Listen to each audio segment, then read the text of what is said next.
Welcome to Emotional Labour. This is the show where we do the discourse, so you don't have to. I'm joined today by...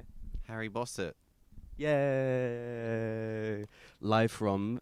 from Shimokitazawa in Tokyo. You're not allowed to if you're not cool enough, and that's why we're here today. Please name your least favourite thing about Japan that won't get you deported.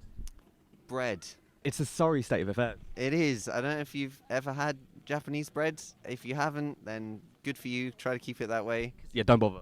No, it's less like bread and it's more like a candy or a sweet. It's very, very, very sweet, and I don't like it. It's a cross between brioche and PVC. There's something in there that is not from the ground.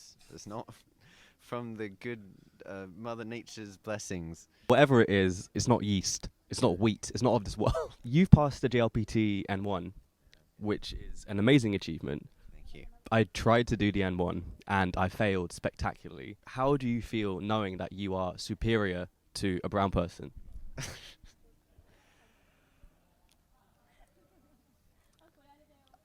I mean, I'm superior to more than just you, right?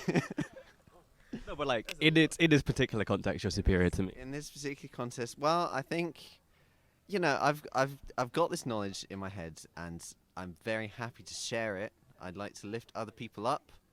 So if you're gonna educate me. Yeah, if you want any tips or advice, then please feel free to ask for any. That goes for anyone watching as well. Got a lot of free time. I get bored a lot, and I'll happily write you a long message telling you how to get better at Japanese. That's really kind and like heartfelt, and I really appreciate you as a white man civilizing me in this way. It's the least I can do. Are foreigners who come to Japan, get on the JET program, and they just teach English for 20 years, that's all they do, they never really explore anything else, are they emotionally hollow? From what I've heard, yeah. Shimokitazawa, where I spend most of the time, is very much hipster town, so I don't hang out with too many of those kind of people, but I have met a couple of guys like that, and there was one guy who was like, is probably early 50s, I think, losing his hair, which is fair enough, it happens to people. And like, it was at this kind of nomikai sort of drinking event, and we were going around the tables like, oh, okay, what do you do? And then he was like, hi, I'm whatever his name was, and I teach English to little kids. Ha ha ha! And he let out this big strained laugh, and I was like, I can see you're making the most of this situation where you have, at least trying to put a smile on. He was clearly not having a good time here. He'd fell into this. You don't want to be like in pain every time you have to say your job. No, he's a clown who's got the smile painted on his sad face. It's like, but doctor, I am an English teacher in Japan. It's a trap. Maybe you watching this have considered teaching English in Japan. Just be aware that it is kind of a trap. A lot of these English schools, they don't teach you any kind of like marketable skills or anything you'll be able to use in future. So once you get stuck, even if you just take like 1-2 years out of your career, depending on what your career is, that might kind of be the end of your momentum, and then you'll just get stuck in this English teaching hole. So try to avoid it if you can. Yeah. You could Be a chef. I'm not sure you could get a visa to be a chef, but you could. Really? Can you not? No, I don't think so. Well, oh god. No, actually, I think a lot of the people who kind of run restaurants and stuff here are like married to Japanese people. And if you've got that, you don't need to have like visa sponsorship or anything. But if you're a really good chef, maybe you can get a visa. Really good chef. If you've got like funding to open your own restaurant like from scratch, yeah, you could be like an investor. Although then I guess your job is investor rather than chef. You don't have to be pigeonholed. Guy Fieri, come to Japan, please. We need you here. If they criminalized being a brony tomorrow, how would you spend your time in prison? Repent for my sins by going back and watching all those episodes that I haven't. Wait, how is that repenting for your sins? That's deepening your sins.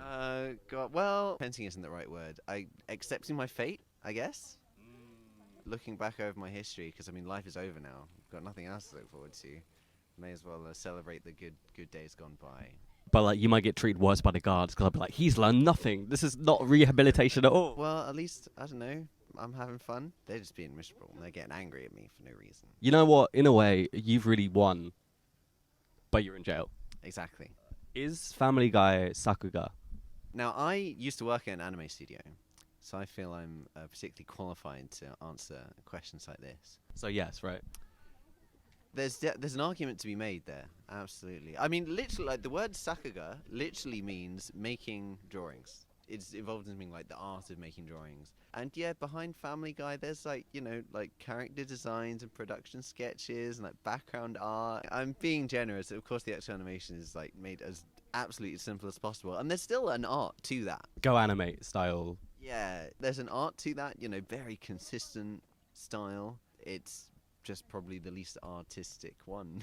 You know that one pose they do when they fall down, and it's like it's always that set collapsing on the floor thing. That's pretty cool. That's visual shorthand. Yeah, absolutely. Comic timing. They're doing something right. Just some things right. Not all the things, just some of the things. And obviously Lois Griffin is like, you know, anime MILF of the year every year. Sure. Can't top that. Oh, she can top someone, but you know, as a white man in Japan, how do you feel about colonialism? Yay or nay? Well, I've got to be grateful, right?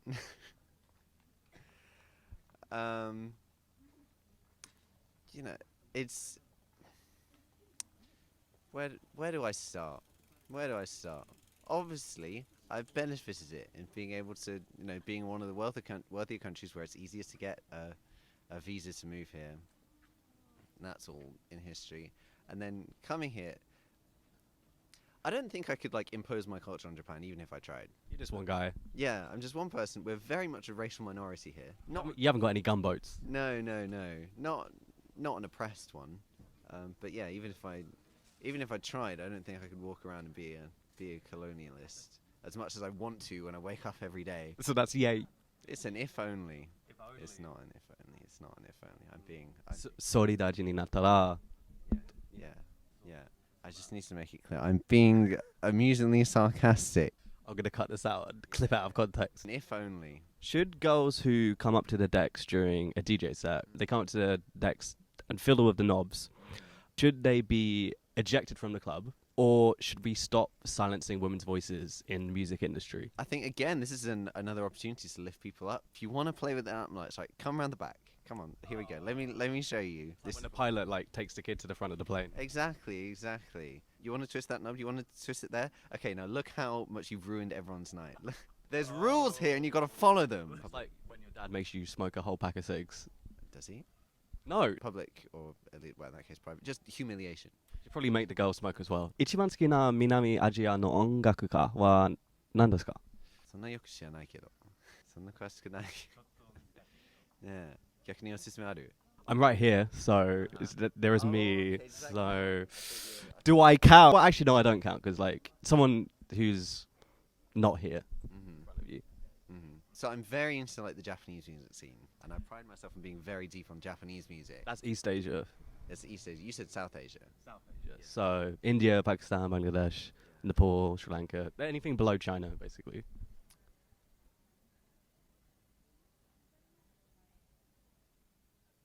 I've got some learning to do. There's uncharted territory here. Okay, could you name a South Asian music artist?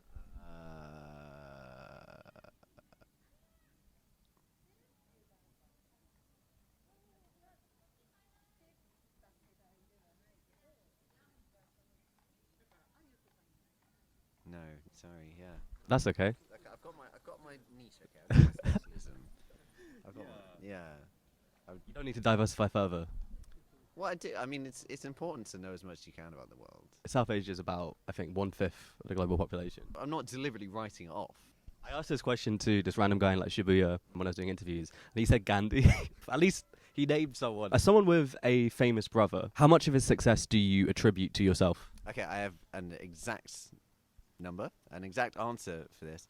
His career would not have happened without me. I can tell you this for sure. Even though when he got into producing drum and bass, I was like, turn that down, rattles the whole house. The reason he couldn't have done it without me is because when he was in like, secondary school, and he was, 16, 17, whatever, he wanted to try going to clubs, but of course he couldn't get in. Fortunately, he had an older brother with an ID that he could borrow. So that's how he first started going to clubs. Oh, he literally is indebted to you. Yeah. It wouldn't have happened. Yeah. So that's how he started going to clubs and sort of getting interested in the scene. And then when he went off to uni, he started producing his music properly. Yeah, his little music. Yeah, just his little thing where he's playing to 10,000 people at Reading Festival. Yeah, just a tiny little festival like Reading Leeds. Yeah, Reading, Leeds, Glastonbury. the minor ones. Yeah. I mean, I've even heard of those. As a fellow oldest sibling, everything that they do, the younger siblings, is they're chasing our clout. We were the dry run. Where do you originate? We let the parents have a few like fails and missteps. Oh, so many. So many. So that the young ones could fly. Certainly, my younger sibling, she still doesn't quite know what she's doing with her life, which is fine. But I think at the same time, I was having a bit more pressure. It's just like, fine, do it, go on. Well, she's got to join the family business of being a DJ, so... Well, she plays guitar, actually. She started a band, but maybe she'll get into DJ. Sick. Okay, so she is into music then? She is, yeah. She doesn't have a choice, it's the family business. She's just got to go into it. Yeah. If we locked Hayao Miyazaki, Hideaki Anno, and Gen Urobuchi in a room together, who's gonna resort to cannibalism first? You don't have to watch much of Evangelion. Well, I say that, but also there's a fair bit of kind of gruesome stuff. Or actually, the gruesome stuff in Ghibli, Hideaki Anno drew a lot of it. Maybe Miyazaki could be the dark horse here. I know it's a bit more into like human connection. The problem is that he just doesn't get it. And also, like, we know Miyazaki's like a cold motherfucker as well towards his son. Like, he walked out of like his own son's movie. That's fucked. He's got a set way that he views the world, and he wants the world to be. Oh, he is a pacifist, actually. That throws a spanner in the works. Yeah, I don't know. Animators are generally just kind of socially awkward people. I think they just might like not want to talk to each other. Oh, do you mind if I bite you? Yeah, they just might stay in the corner. It was me, just stay in the corner, and just like, sorry, I'll just not bother you guys. I'll just like starve away. Yeah. Anna would be too much of a beta soy boy cuck to do anything about it. Hayao Miyazaki would probably have some principled stance on it. Yeah. And then Gen Urobuchi's like a savage. He'd probably eat everyone. I think we solved it. We've cracked the code. Yeah. Okay, great. So I'm going to go kidnap them and lock them in a room now. Now, okay, we've got our hypothesis. Now we need to test it. That's praxis, actually. Is there anything that you would like to plug? My YouTube project highlighting the underground music scene of Japan, Tokyo.